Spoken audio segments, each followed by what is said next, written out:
welcome back to Subi's Kitchen. So I'm making another freezer prep meal for my kitchen renovation.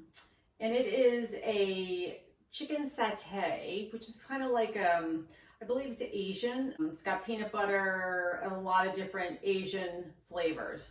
Okay, so it's a really simple, but it may seem a little bit overwhelming at first because there's a lot of ingredients.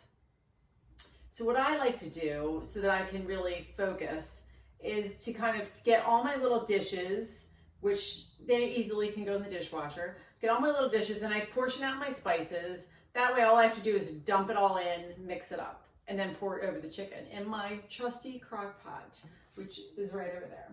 And I have a big one. I'm making a double batch of this so that I can put it in freezer bags and stack it up for my kitchen renovation, along with all the other stuff that I have going in there. So what we have here is, we have the juice of limes. This is actually 6 tablespoons. And I'll post, for one recipe, I'll post the amounts. Then we have yellow curry powder in here. We have garam masala. Now that is something, I put this up here so you could see. I get this at an Asian store that has a lot of Indian foods and spices in there. So I've got that. If you've ever been to an Indian restaurant, you've probably had some things with garam masala in it. This is crushed red pepper. You don't have to put that in if you don't like it spicy. Then we have some soy sauce, some ginger, grated ginger. I don't even peel my ginger. I just wash it off. And then we also have some cumin. And we have, this is sesame oil and honey. And my little trick is I put the sesame oil in with the honey so that it would be able to come out of the, I didn't want to waste the honey sticking to the bowl. So I put the sesame oil in the same part. So I'm going to pour that in. And you'll see, it comes out a lot easier than if you had just put it in a bowl, because I don't like to waste stuff. But I just like it to be a little bit organized before I start cooking. I find that that is pretty huge in the kitchen. If you can be a little bit organized and set yourself up, things go a lot smoother. Now I have coconut milk. This is full fat coconut milk. Okay, and I'm using 2 cans because I'm doubling it. Put that in there. And this is peanut butter, just smooth peanut butter. It's the whole cup, of course. I'm putting that in. And one thing that I forgot to chop up is my garlic. So I'll get that out. And actually, I think what I'll do is I'll just grate it, because that will be a lot smaller. All right, so the peanut butter's in. Now, I've got a spoon here, but I'm thinking I might actually just get it doesn't have to be super mixed, because I'm putting it in the crock pot, and once that peanut butter melts, I'm gonna get a fork here.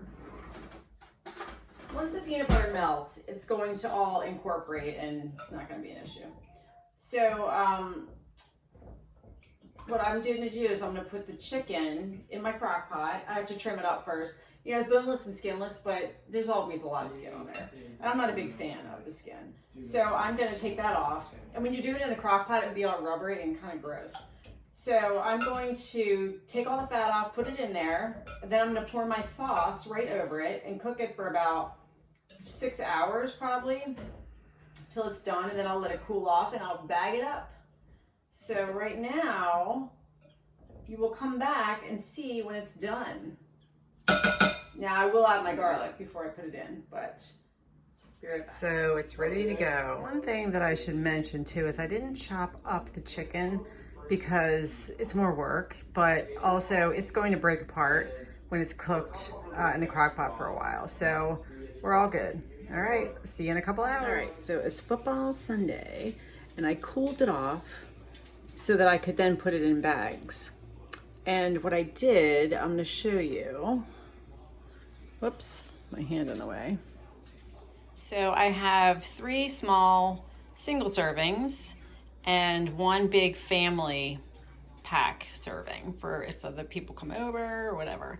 Now I'm just laying them flat on a cookie sheet, but I put wax paper down in between the layers. You could put it right in the freezer laying it down, but sometimes it sticks to the rack and then it will break the bag. So I'm just gonna do this until it's frozen and then I'll move them around. Just makes it easier to store a lot of things in there if they're flat. All right, and now I'm gonna try it. Got some over here. I'm not so good at the selfies.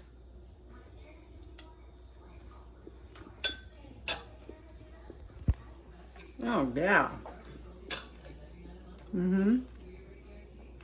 That's fantastic. Wow. Yeah, that's gonna be a keeper. I think everyone's gonna love it. All right, next time on Subi's Kitchen, like me, share me.